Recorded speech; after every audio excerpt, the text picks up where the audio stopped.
தமிழும் தளபதியும் எங்கள் அடையாளம். தமிழக வெற்றி கழகத்தின் வெற்றி தலைவர் அவர்களின் நல்லாசுடனும் மாநில பொதுச் செயலாளர் கழகத்தின் ஓய்வறியா உழைப்பாளி எங்களின் அரசியல் ஆசான் மட்டுமல்ல ஆன்மீகத்திலும் ஆசானாக விளங்கக்கூடிய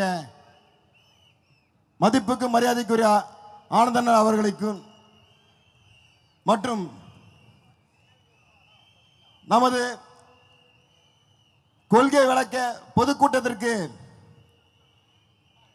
சிறப்பு விருந்தினராக வந்திருக்கின்ற அருமை அண்ணன் தமிழக வெற்றி கழகத்தின் தீவிர குரலாக தமிழக அரசியலில் ஒலித்துக் கொண்டிருக்கின்ற கொள்கை பரப்பு இணைச் செயலாளர் லயலா மணி அவர்களுக்கும்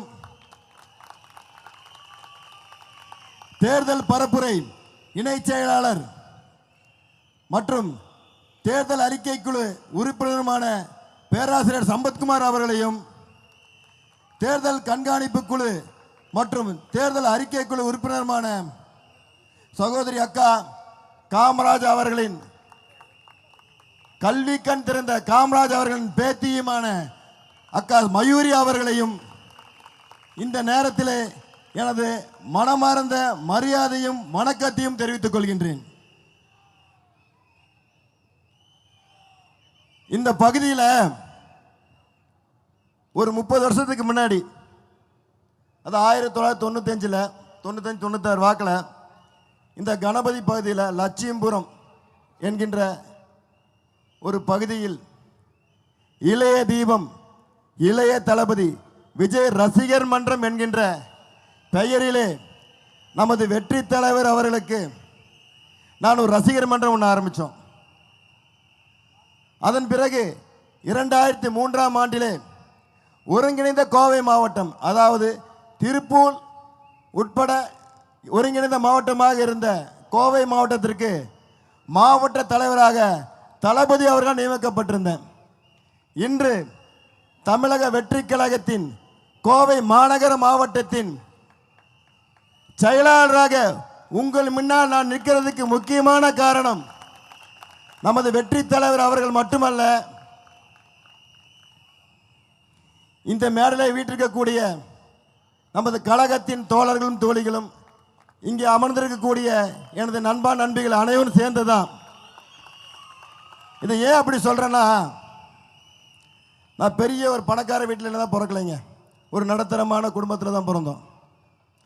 அப்படி இருந்தும் தமிழகத்தில் எந்த ஒரு மாவட்டத்தில் எந்த ஒரு நிகழ்ச்சிகள் நடந்தாலும் அதை கோவை மாவட்டத்தில் செயல்படுத்த வேண்டும் என்கின்ற எண்ணம் இருந்தாலும் சரி, இல்லை புதிதாக ஒரு நிகழ்ச்சியை செய்ய வேணும், இது எப்படி செய்யலாம், நம்ம எல்லாம் ஒருங்கிணைந்து செய்யணும்னு ஒரு சின்ன ஒரு விஷயத்தை ஒரு தீப்பொறி மாதிரி அப்படி தெரிச்சு விட்டா மட்டும் போதும்.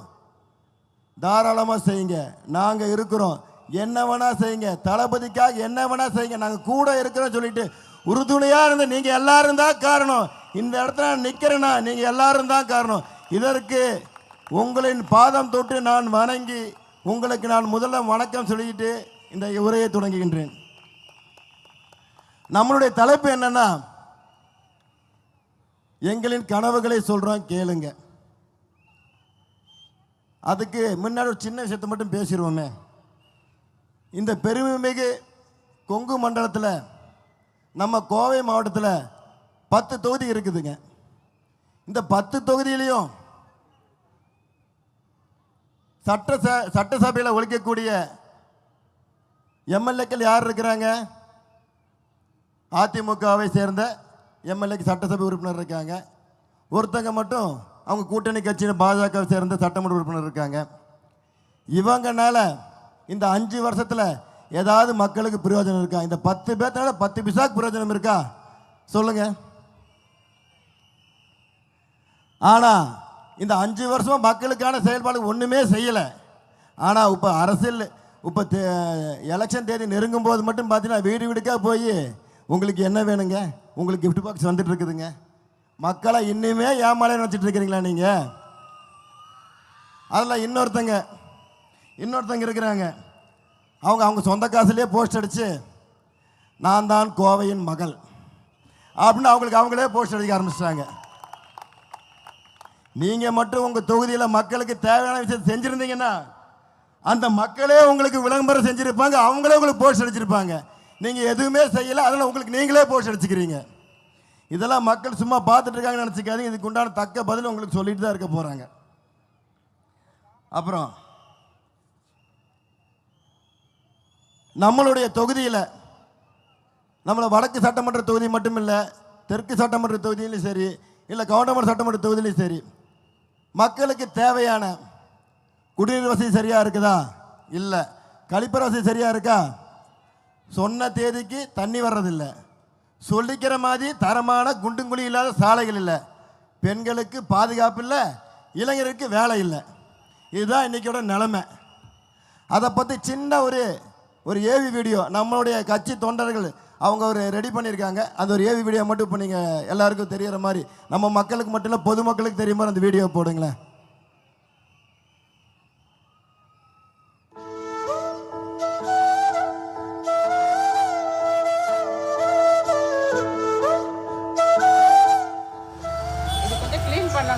இது எத்தனை வருஷமா இப்படி இருக்கு? இதுக்கு 54 சின்ன பிள்ளைங்க இருக்குது. டிபிகே கோவை மாநகர மாவட்டத்தின் தலைவர் மிஸ்டர் சம்பத்குமார் எல்லாத்துக்குமே தெரிஞ்ச ஒரு பர்சனாலிட்டி. ஸோ இவரோட தலைமையில் நம்ம ward members and booth level work பண்ணுற மெம்பர்ஸை யூஸ் பண்ணி அந்தந்த ஏரியாவில் என்ன பிரச்சனை இருக்குது, அதை எப்படி சால்வ் பண்ண முடியும் அப்படிங்கிறதுக்காக ஒரு ஆய்வு நடத்தணும். அதனோட வீடியோ தான் இங்கே நாங்கள் டிஸ்பிளே பண்ணிட்டு இருக்கோம். ஸோ இந்த மாதிரி ரொம்ப பேசிக்கான ப்ராப்ளம்ஸே ரொம்ப வருஷமாக சரி பண்ணாமல் அதில் கிடப்பில் போட்டுட்டு தினம் தினம் போகிற வரவங்க எல்லாருமே இதை தாண்டி போகிற மாதிரியான சுச்சுவேஷன் தான் இருக்குது.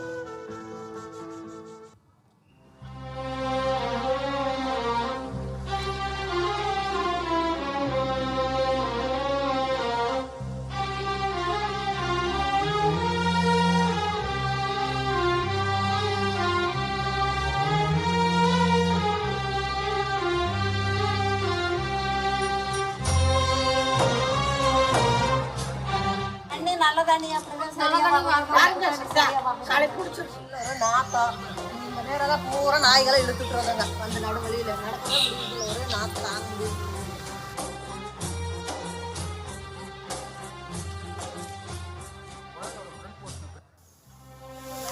இதே தண்ணி தான் அங்கேயும் வருது. தண்ணி தண்ணி அங்கதான் வருது.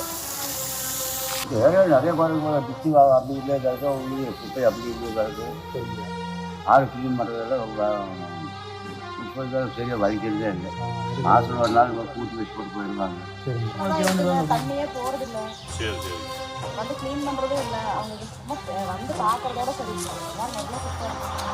இந்த 5 வருஷமே 10 வருஷமே சொல்லிக்கிட்டே இருக்கிற டிச்சி எடுக்கிறது இல்லை, ஒன்றும் எடுக்கிறது இல்லை. உள்ளுக்கு வந்து எடுத்துட்டு அப்படியே போயிடுறாங்க. ரோட்டு முன்னாடி எடுத்துட்டு அப்படியே போயிடுறாங்க. இங்கெல்லாம் வந்து எதுவுமே கண்டுக்கிறதே இல்லை. என்ன பண்றாங்க ஏது பண்றாங்கன்னு ஒன்றும் வந்து கேட்கறது இல்லை. மட்டும் ஓட்டு மட்டும் வர்றாங்க, அப்படியே ஒரு கும்பிட்டு அப்படியே போயிடுவாங்க. அதோட என்னமோ செய்யறது இல்லை. இந்த நேதாஜி காலனி நாரிட்டு கிடக்குது. தண்ணீர் தொட்டு மீதி சுண்டப்பாளையம் லைட் சரியா எரியுது இல்லை, பாத்ரூம் சரியில்லைங்க, பாத்ரூம் லைட் எரியுது இல்லை, குப்பை எடுக்கிறதுக்கு வர்றது இல்லைங்க. குளம் தூர் வாடுறது கம்மியாயிடுச்சு, ஆத்துல நம்ம டிச்சு தண்ணியை கலக்கிறது ஜாஸ்தி ஆயிடுச்சு. அப்ப நிலத்தடி நீர் எப்படி ரீசார்ஜ் ஆகும்னு பாத்தீங்கன்னா ரொம்ப கஷ்டம்.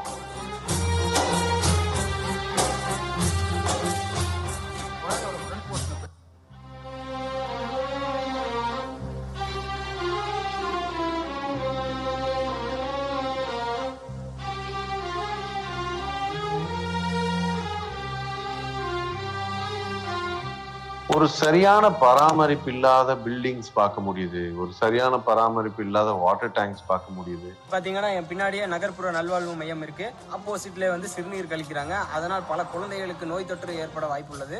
இதை பத்தி மாநகராட்சியிட்ட சொல்லி எந்த நடவடிக்கையும் எடுக்க கிடையாது.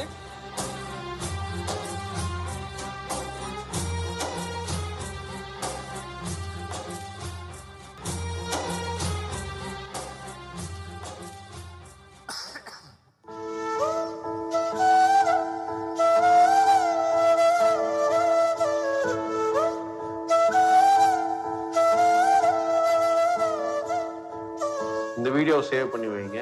நாங்கள் ஆட்சிக்கு வரும்போது இதெல்லாம் ரொம்ப ஈஸியாக சால்வ் பண்ணக்கூடிய விஷயம், உடனே மாற்றக்கூடிய விஷயம். இதுக்கு ஒன்றும் பெரிய எக்ஸ்பென்சிவாக ஆகாது.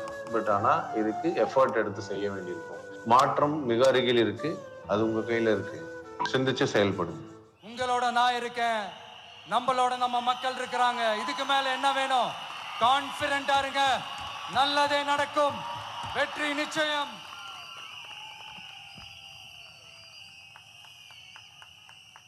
மக்களுக்கான அடிப்படை தேவைகளே நீங்க நின்று நிறைவேற்றல. இதுல இப்ப நீங்க மக்களோட கனவுகளை வேற கேட்டிருக்கிறீங்க. முதல்ல எங்களுக்கு அடிப்படை தேவைகளை செய்ய முடியுமான்னு உங்களை பாருங்க. இனி இருக்கக்கூடிய காலத்துல இனி உங்களை நீங்க காப்பாத்திருக்கே டைம் இல்லை, இனி என்ன செய்ய போறீங்க?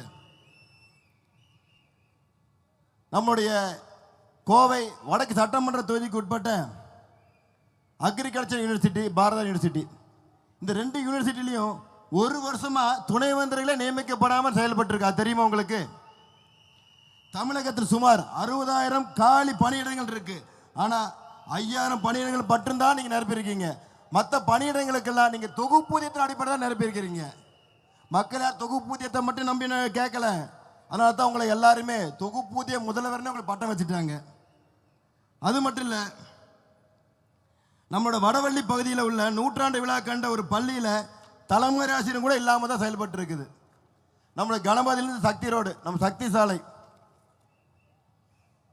தினந்தோறும் பல்லாயிரக்கணக்கான வாகனங்கள் செல்லக்கூடிய இந்த சாலையில் போக்குவரத்து நெரிசலுங்கிறது ரொம்ப ரொம்ப ரொம்ப ரொம்ப பிரச்சனையாக தான் இருக்குது.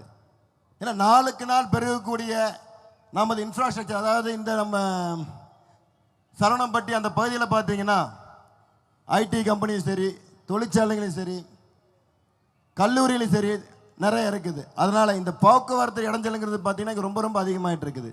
இதற்கு நிரந்தர தீர்வு இதுவரைக்கும் எந்த ஒரு அரசாங்கமும் சிந்திக்க கூட கிடையாது. நான் தமிழக வெற்றி கழகத்தின் உறுப்பினர் என்கின்ற ஒரு முறையிலே இந்த மக்களுக்கு நான் ஒரு வாக்குறுதியை சொல்லிக் கடமைப்பட்டுள்ளேன்.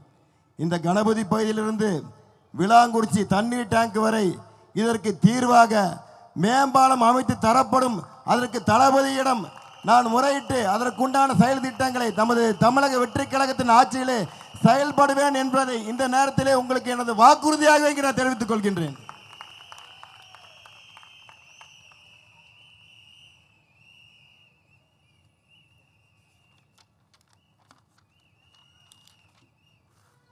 சார், நாங்கள் உரிமை தொகைக்கு எதிரானவங்க இல்லை.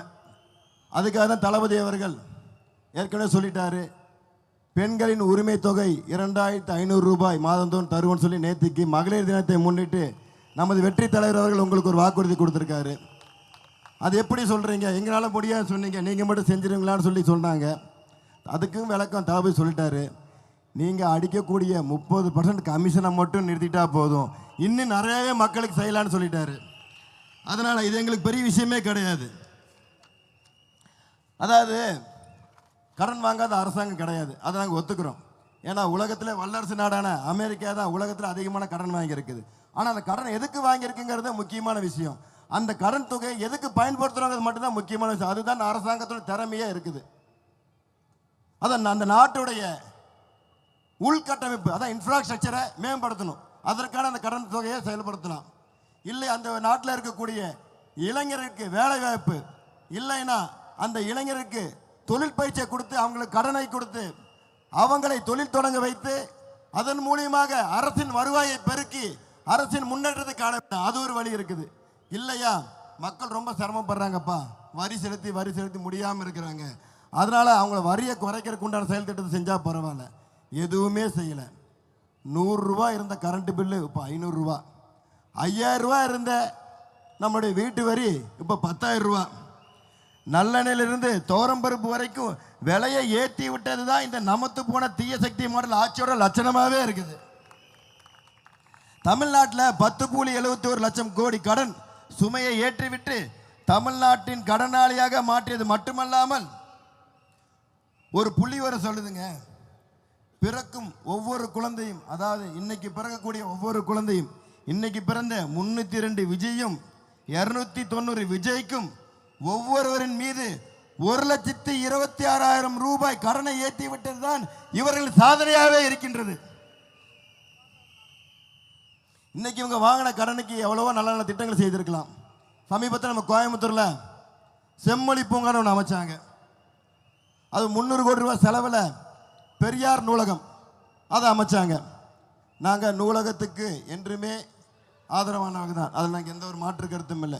நூலகம் என்றுமே ஒரு அறிவு களஞ்சியம். ஆனால் இன்னைக்கு மக்களுக்கு என்ன தேவை, இன்றைய தலைமுறைக்கு என்ன தேவை என்பதை உணர்ந்து செய்வதால் ஒரு நல்லாட்சி. அந்த 300 கோடி ரூபாய் நீங்கள் செம்மொழி பூங்காவுக்கு செலவழித்ததை இன்னும் சில கோடி ரூபாயை செலவழித்து மக்களுக்கு தேவையான, இன்றைய மாணவர்களுக்கு தேவையான, இன்றைய தலைமுறைக்கு தேவையான ஒரு அறிவியல் ஆராய்ச்சி கூடத்தை அமைச்சிருந்தீங்கன்னா எத்தனையோ புதிய புதிய கண்டுபிடிப்புகளை நமது நாட்டில் உருவாக்க முடியுமா இல்லையா? ஏன்னா ஒரு நாட்டோடைய வளர்ச்சியை மிக வேகமாக உயர்த்தணும்னா புதிய புதிய கண்டுபிடிப்புகளால தான் முன்னேற்ற முடியும். அதுக்கு உதாரணத்தை பார்த்தீங்கன்னா ஒரு தாய்வானை வச்சுக்கலாமே. அந்த நாடு பார்த்தீங்கன்னா குட்டி நாடு தான். அந்த நாட்டை பிடிக்கிறதுக்கு பல நாடுகள் போட்டி போட்டுருக்குறாங்க. இன்றைக்கி மைக்ரோ சிப்னு ஒன்று இருக்குது. இங்கே இருக்கக்கூடிய அத்தனை டிவைஸில், நம்ம செல்ஃபோன்லேருந்து லேப்டாப்லேருந்து இங்கே இருக்கக்கூடிய அத்தனை டிவைஸ்லேயும் மைக்ரோ சிப்பு தான் இன்றையமையான ஒரு விஷயம். அந்த மைக்ரோ சிப் இருந்தால் மட்டும்தான் நம்ம எல்லா செயல்பாடுகளும் செயல்படுத்த முடியும், எல்லா எலக்ட்ரானிக்ஸ் பொருளும் செயல்படுத்த முடியும். அந்த மைக்ரோ சிப்பை 150 கோடி மக்கள் தொகை இருக்கக்கூடிய நம்ம நாட்டில் தயாரிக்கிறதுக்கு முடியாமல் நம்ம வெளிநாட்டில் தான் இறக்குமதி பண்ணிட்டு இருக்கிறோம்.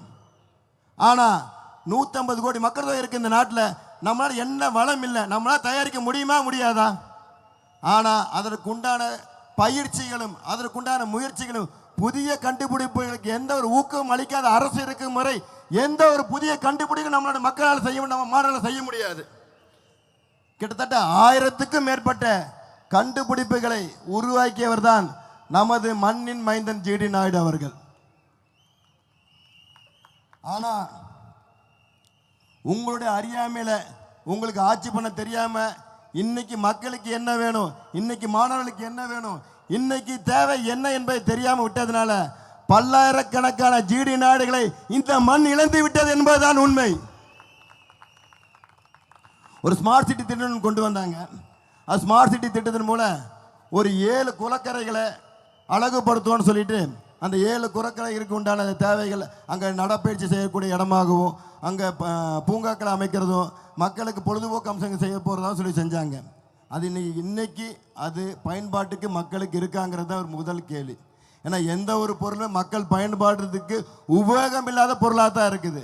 அங்கே விளையாட்டு பூங்காவில் பார்த்தீங்கன்னா எல்லாமே துருபிடிச்ச ஒரு பொருளாக தான் இருக்குது. குழந்தைங்க கூட எதுலேயும் விளையாட முடியாமல் இருக்குது. அங்கே பொழுதுபோக்கு அம்சம் சொல்லக்கூடிய சேர் டேபிள் வச்சுருக்காங்க, அதிலும் கூட போக முடியாது. வாலாங்குளத்தில் மிதக்கும் பாலம்னு ஒன்று அமைச்சிருந்தாங்க. அந்த மிதக்கும் பாலத்திலோட அம்சம் என்ன பார்த்தீங்கன்னா நீரிலேயே மிதக்கக்கூடிய ஒரு பாலத்தை அமைச்சிருந்தேன்னு சொன்னாங்க. அந்த பாலம் இன்னைக்கு மக்கள் பயன்பாடுறதுக்கு இருக்குதா? யாராவது போயிருக்கீங்களா? யாராவது பார்த்துருக்கோமா? இன்னைக்கு வரைக்கும் மக்கள் பயன்பாடுறதுக்கு உபயோகப்படுத்த முடியாமல் ஒரு பொருளாக தான் இன்னைக்கு வரைக்கும் இருக்குது. படகு இல்லைன்னு சொன்னாங்க, அதுவும் செயல்படுத்தலை. மக்களோட வரி பணத்தை வீணாக்குவதும் சரி, மக்கள் வரி பணத்தில் செய்யக்கூடிய செயல்களை அதை பராமரிப்பா செய்யாமல் இருக்கிறது ரெண்டுமே ஒன்று தான். ரெண்டுமே இது அரசாங்கம் மக்களுக்கு செய்யக்கூடிய துரோகம் தான் சொல்லிக்கிறோம். ஒரு 2-3 சின்ன விஷயத்தை உங்களுக்கு சொல்றதுக்கு கடமைப்பட்டிருக்கிறேன். ஒரு பெற்றோர்கள் அவங்களுடைய ஆசை என்னவா இருக்கும்? தங்களுடைய குழந்தைகள், தங்களுடைய பிள்ளைகள், அவங்களுடைய எதிர்காலம் நல்லா இருக்கணுங்கிற ஒரு ஆசை இருக்கும். அவங்களுடைய கல்விக்காக அவங்க என்ன வேணால் செய்வாங்க. அதற்காக பார்த்தீங்கன்னா கடனோட வாங்கி தங்களுடைய கனவுகளை கூட மறந்துட்டு அந்த குழந்தைகள் ஒரு நல்ல ஒரு பள்ளியில் படிக்கணுன்ட்டு தனியார் பள்ளியில் போய் சேர்த்துவாங்க. அதற்காக அவங்க கடனாளியாகி அவங்களோட கனவுகளை விட்டுட்டு எல்லாத்தையும் திறந்ததுக்கு அப்புறம் தான் அவங்களோட குழந்தைகளுக்கு உண்டான எதிர்காலத்தை அமைக்க முடியுது. சார், நீங்கள் மட்டும் தரமான கல்வியை அரசு பள்ளியில் கொடுத்துருந்தீங்கன்னா எங்கள் மக்கள் எதுக்காவது நாங்கள் போய் தனியார் பள்ளியில் போய் சேர்ந்துருப்போமா சார்? நாங்கள் கடனாளி ஆயிருப்போமா சார்? எங்களோட கனவுகளை நாங்கள் அழிச்சிருப்போமா சார்? அதை கொஞ்சம் சிந்திச்சு பாருங்கள் சார். அடுத்து கலைஞர் காப்பீடு திட்டம். இந்த திட்டத்தின் மூலம் எல்லா மருத்துவத்துக்கு நம்ம போய் பார்க்க முடியுமா? உங்களோட அப்பா பேரை வச்சிங்களே மருத்துவத்துக்கு, அதுக்கு எல்லா விதமான மருத்துவங்களும் செய்ய முடியக்கூடிய அளவில் தான் அதில் இருக்குதா? ஒரு தகுதி வாய்ந்த, அதாவது ஒரு சில மருத்துவங்களை செய்து அவர் உயிர் பிழைக்கப்படும் என்கின்ற தகுதி இருந்தும் அவருக்கு தரமான மருத்துவம் கிடைக்காதனால அவர் உயிர் போச்சுன்னா அதற்கு முழுக்க முழுக்க பொறுப்பு இந்த அரசாங்கம் தான் என்கிற தமிழக வெற்றி கழக சூழல் இருக்கின்றது. ஒரு விவசாயி தன்னுடைய கடைசி மூலதனம் அவங்களுடைய மனைவியோட தாலி, அந்த தாலியை அடமானம் வச்சு அவங்களுடைய சின்ன சின்ன கனவுகள், ஏன்னா அவருக்கு தெரிஞ்ச ஒரே ஒரு தொழில் விவசாயம் மட்டும்தான். அதற்காக அந்த தாலியை அடமானம் வச்சு அதற்குடைய வந்த ஒரு பணத்தில் அவங்களோட நிலத்தில் தக்காளி சாகுபடி பண்ணுறாங்க. தக்காளியை வந்து அறுவடை பண்ணுறாங்க. தக்காளியை வந்து அவங்க விதைக்கும் பொழுது அவங்களுடைய கனவுகள் என்னவாக இருக்குன்னு பார்த்தீங்கன்னா, ஓகே இன்னைக்கு தக்காளி 100 ரூபா வந்துருச்சு, இன்னும் 2 மாதம் 3 மாதத்தில் தக்காளி விளைஞ்சிரும், நம்ம அதை கொண்டு போய் கொடுத்தோம்னா நம்மளுடைய குழந்தைகளை படிப்பு செலவுக்கு உபயோகமாக இருக்கும், நம்மளுடைய பெற்றோருக்கு மருத்துவ செலவுக்கு உபயோகமாக இருக்கும், இல்லை அதுவும் இல்லைனா கூட என்னுடைய மனைவிக்கு ஒரு புடவையாவது வாங்கி கொடுக்கலாம், அவங்களுடைய தாலியாவது மீட்டு கொடுக்கலாங்கிற ஒரு கனவோடு தானே விதைப்பாங்க. ஆனால் அதை தனியாக அவர் விவசாயி ஒருத்தரை மட்டும் செய்ய மாட்டார், அவங்க குடும்பம் எல்லாமே சேர்ந்து அந்த விவசாயத்தை செய்வாங்க. ஆனால் அவங்க அறுவடை பண்ணும்போது அந்த தக்காளியோட விலை 5 கிலோ 10 ரூபான்னு வரும் சார். அப்போ அந்த விவசாய நிலைமையை பாருங்களேன், அவங்க மனநிலைமை எப்படி இருக்கும் சார். 100 ரூபாய்க்கு விற்றுருந்த தக்காளி 2 ரூபாய்க்கு வருது சார். இதுக்கு யார் காரணம்? விவசாய விளைநிலங்களுக்கு அரசு ஒரு குறைந்தபட்ச விலையை நிர்ணயித்தால் மட்டும்தான் இந்த விவசாயிகள் நல்லா இருப்பாங்க. இந்த விவசாயம் நல்லா இருந்தால் தான் நம்ம நாட்டு மக்கள் நல்லா இருப்பாங்க. 100 ரூபாய்க்கு எங்களுக்கு வேண்டாம், 2 ரூபாய்க்கு அவங்களுக்கு குறைக்க வேண்டாம், தரமான நல்ல ஒரு விலையை கொடுத்தா போதும் சார். மக்களும் நல்லா இருப்பாங்க, விவசாயம் நல்லா இருப்பாங்க சார். இதெல்லாம் செய்யத்தர அரசாங்கம் இருந்தா என்ன, இல்லைன்னா என்ன சார்? எங்களுக்கு இன்னைக்கு பல லட்சம் இளைஞர்கள் இருக்கிறாங்க. அவங்களாம் வெளிநாட்டில் தங்களுடைய குடும்பத்தின் வறுமையை போக்குறதுக்காகவும் தங்களுடைய குடும்பத்தில் இருக்கக்கூடிய தேவைகளை பூர்த்தி செய்வதற்காக வெளிநாட்டில் போய் வேலைக்கு இருக்கிறாங்க. அவங்களோட கனவுகள் லட்சியம்லாம் என்னவாக இருக்குன்னு பார்த்தீங்கன்னா, எப்படியா நம்ம மேலே வந்துட மாட்டோமாட்டு. ஆனால் இந்த இளைஞர்களுடைய சின்ன சின்ன ஆசைகள், அவங்களுக்கு வருஷத்துக்கு 1 தடவை இல்லை 2 தடவை லீவு கிடைக்கும். அந்த விடுமுறையை எப்படியா நம்ம குடும்பத்தோடு போய் கொண்டாடலாம், ஏதோ ஒரு பண்டிகை காலம் வராதா, இல்லை ஏதாவது ஒரு நம்ம குடும்பத்தில் இருக்கக்கூடிய விசேஷங்கள் எதாவது வராதா, அப்போ போய் நம்ம குடும்பத்தோடு கொண்டாடலான்னு ஆசையாக இருப்பாங்க. ஆனால் இன்றைக்கி இருக்கக்கூடிய இளைஞர்கள் என்ன தெரியுமா நினைக்கிறாங்க, எப்படா தேர்தல் தேதி அறிவிப்பு வரும், அந்த தேர்தல் தேதி அப்போ நான் என்னோட நாட்டுக்கு வருவேன், என்னோட ஊருக்கு வருவேன், அப்போ என்னோட வாக்குகளை தமிழக வெற்றி கழகம் செலுத்துறதுக்கு மட்டும்தான் என்னோட ஊருக்கு வருவேன்னு சொல்லிட்டு பல லட்சம் இளைஞர்கள் இன்னும் வெளிநாட்டில் காத்துக்கிட்டு இருக்காங்க சார். அவங்கள கனவுல என்ன நினச்சிட்டு இருக்கிறீங்க? இன்னைக்கு நான் குடும்பத்தை விட்டு வெளிநாட்டில் பொழப்ப தேடி போகிறேன், இன்னைக்கு என் பிள்ளைகள் இந்த மாதிரி நிலைமை வரக்கூடாது, அவங்க இந்த நாட்டிலேயே வாழணும், இந்த நாட்டிலே இருக்கணும், அவங்களுக்கு தேவைகளை செய்து கொடுக்கக்கூடிய ஒரே ஒரு கட்சி தமிழக வெற்றி கழகம் தான், அது தலைவர் மட்டும்தான் சொல்லி அவங்க நம்புறாங்க. அதனால் நிச்சயமாக அவங்க வர்றாங்க சார். இன்னைக்கு இருக்கக்கூடிய அத்தனை கட்சிக்கு ஒரு சேலஞ்ச் இருக்குது. என்னன்னு பார்த்தீங்கன்னா, கூட்டத்தை கூட்டுறது தான். ஆனால் தமிழக வெற்றி கழகத்தில் அது ரொம்ப ரொம்ப சுலபம். ஏன்னா தமிழக வெற்றி கழகத்தின் தலைவர் அவர்கள் அழைக்கிறார், நம்ம தமிழக வெற்றி கழக தலைவர் உங்களை கூப்பிட்றார், தமிழக வெற்றி கழக தலைவர்களுடைய கூட்டம் நடக்குது, வந்துருங்கன்னு சொன்னால் போதும். எங்கே இருந்தாலும் சரி, எங்களோட கூட கூட்டம், எங்கள் குடும்பத்தோட நிகழ்ச்சி அப்படின்னு நாங்கள் வருவோம்னு சொல்லிட்டு 10 ரூபாய் பணம் வாங்க வந்து நிற்கக்கூடிய கூட்டம் இருக்கும்போது எங்களுக்கு என்ன சார் கவலை இருக்குது? ஆனால் எங்களுக்கு சில சேலஞ்சஸ் இருக்குது சார். என்ன தெரியுங்களா? இங்கே இருக்கக்கூடிய அரசாங்கத்தில் இருக்கக்கூடிய கெடுபிடிகள் தான் சார். ஏன்னா அவங்களுக்கு எங்கள் தலைவருக்கு வர்ற கூட்டத்தை பார்த்து பயம், எங்கள் தமிழக வெற்றி கழகத்தை பார்த்து பயம். இதுதான் உண்மை. தேர்தல் அன்னைக்கு பெட்ரோல் ஒரு இவி மிஷின் போய் நிற்பாங்க. இவி மிஷின் நின்றுட்டு ஒரே ஒரு செகண்ட் தங்களுடைய பிள்ளைகளோட எதிர்காலத்தை மட்டும் ஒரு செகண்ட் நினச்சா போதும், அவங்களோட கண்ணு நேராக அங்கே எங்கடா இவி மிஷினில் விசில் சின்ன இருக்குதுன்னு மட்டும்தான் தான் நினைப்பாங்க. ஏன்னா நீங்கள் எவ்வளோ கோடி பணம் கொடுத்தாலும் சரி, எங்களுடைய மக்கள் எங்களுடைய பிள்ளைகளின் கனவுகளை ஒருபோதும் விலை பேச மாட்டாங்க. அதனால் நீங்கள் எவ்வளோ கோடி செலவு பண்ணாலும் சரி, யாரும் உங்களுக்கு ஓட்டு போட மாட்டாங்க, யாரும் உங்களை ஜெயிக்க வைக்க மாட்டாங்க. முடிவில் ஒரு விஷயம் மட்டும் சொல்லிக்கிறேங்க. கல்வி, மருத்துவம், ரேஷன், குடிநீர், சாலை வசதி, பேருந்து வசதி, இப்படி மக்களின் தினசரி வாழ்க்கைக்கு தேவையான விஷயங்களுக்கு தான் நம்ம அரசு முதலில் முக்கியத்துவம் கொடுக்கணும். முக்கியமாக நம்ம குழந்தைகள், நம்ம பெண்கள், நம்ம இளைஞர்கள், அவங்களோட வாழ்க்கை முன்னேற்றம், அவங்களோட எதிர்காலம் நல்லா இருக்கணும். இதுதான் நம்ம அரசின் முதல் உரிமை. ஐயா, கடைசியாக ஒரே ஒரு கனவு மட்டும் சொல்லிட்டு நான் முடிச்சுக்கிறேன். இது என் கனவு மட்டுமில்லை, ஒட்டுமொத்த தமிழக மக்களோட கனவு. 2026 தேர்தலுக்கு பிறகு இந்த திராவிட முன்னேற்ற கழகம், மன்னிச்சுங்க, இந்த திருட்டு முன்னேற்ற கழகம் தமிழ்நாட்டு மண்ணில் மீண்டும் காலை வைக்க முடியாத நிலை வரணும். ஏன்னா ஐயா, இவ்வளவு நாள் மக்கள் எல்லாத்தையும் அமைதியாக பார்த்துட்டு இருந்தாங்க. ஆனால் இப்போ எங்க என்ன பண்ணிட்டு இருக்காங்கன்னா, அவன்தான் இருந்த மக்கள் இப்போ விசில் அடிக்க ரெடி ஆயிட்டாங்க. இவிஎம் மிஷின்ல நிறைய சின்னம் இருக்கும், ஆனால் ஓட்டு போட வேண்டியது ஒரே ஒரு சின்னம் தான், அது நம்ம விசில் சின்னம் மட்டும்தான். இந்த விசில் சின்னத்துக்கு ஓட்டு போட்ட உடனே தமிழ்நாடு முழுக்க விசில் சத்தம் காதை கிழிக்கணும். அப்பதான் எல்லாருக்கும் புரியும் மக்கள் இந்த முறை தீர்ப்பு சொல்லிட்டாங்கன்னு. இதனால நண்பர்களே மாறும், இது எல்லாம் மாறும். விசில் சின்னத்துக்கு விழுகிற ஒவ்வொரு வாக்கும் தமிழகத்தின் தலையெழுத்தை மாற்றக்கூடிய வாக்குகளா இருக்கும். விசில் அடிங்க, விசில் அடிங்க. உப்ப சொல்லுங்க, உப்ப சொல்லுங்க. நமது சின்னம், நமது சின்னம். மறுபடியும் சொல்லுங்க, உங்கள் சின்னம், உங்கள் சின்னம், நமது சின்னம். நம்ம தளபதியோடைய தொண்டனா இருந்துட்டு ஒரு சின்ன குட்டி சோத சொல்ல நல்லா இருக்காது. இது இப்போ அவசியமான விஷயம். ஒரு கிராமத்தில் ஒரு நண்பர் இருந்தார். அவருக்கு 3 ஆண் பிள்ளைகள். அந்த 3 ஆண் பிள்ளைகளுக்கு ஒரு ஐஸ்கிரீம் வாங்கி கொடுக்க ஒரு ஆசைங்க. பெரிய ஆசையில் ஐஸ்கிரீம் வாங்கி கொடுக்கணும். அவரோட ஒரு 30 ரூபா இருந்தது. அந்த 30 ரூபாயில் போய் கடையில் போய் கேட்டால் சாக்காப்பூர் ஐஸ்கிரீம் தான் இருக்குது. 1 30 ரூபான்னு சொல்லிட்டாங்க. ஐயோ, நம்மகிட்ட 3 குழந்தைங்க இருக்காங்களே, என்னடா ஒரே ஒரு ஐஸ்கிரீம் தான் 30 ரூபா சொல்கிறாங்க, என்ன பண்ணுறேன்னு சொல்லிட்டு சரி பரவாயில்ல வாங்கி 3 பேருக்கு பகிர்ந்து கொடுப்போம்னு சொல்லிவிட்டு அந்த ஐஸ்கிரீம் வாங்கி கொடுக்குறாரு.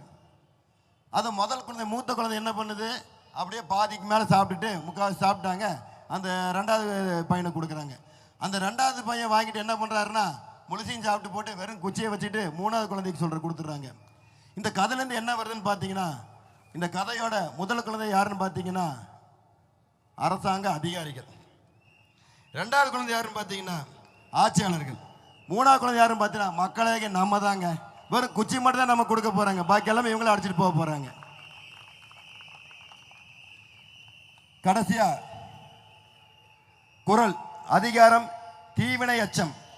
தீயவை தீய பயத்தலால் தீயவை தீயினும் அஞ்சப்படும். பொருள் தீய செயல்களா தீமையே விளையும் என்பதால் அச்செயல்களை தீயை விட கொடுமையானவை என்று கருதி அவற்றை செய்திட அஞ்சிட வேண்டும். அதாவது தீய சக்தி திமுகவுக்கு ஓட்டு போட்டால் தீயே தான் நடக்கும். அதனால் அச்செயலை மக்கள் செய்யக்கூடாது என்று ஐயன் வள்ளுவர் அன்றே கணித்து வைத்து விட்டார் என்று கூறிக்கொண்டு வாய்ப்பளித்த அனைத்து கழக தோழர்களுக்கும் தோழிகளுக்கும் என் நண்பான் நண்பிற்கு அனைவருக்கும் நன்றி கூறி விடைபெறுகின்றேன். நன்றி, வணக்கம்.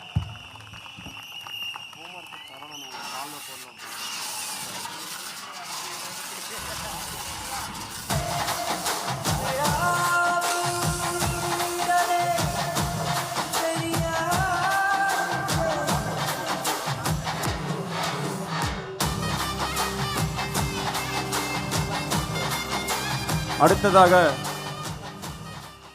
அனைவரும் அமரலாம்.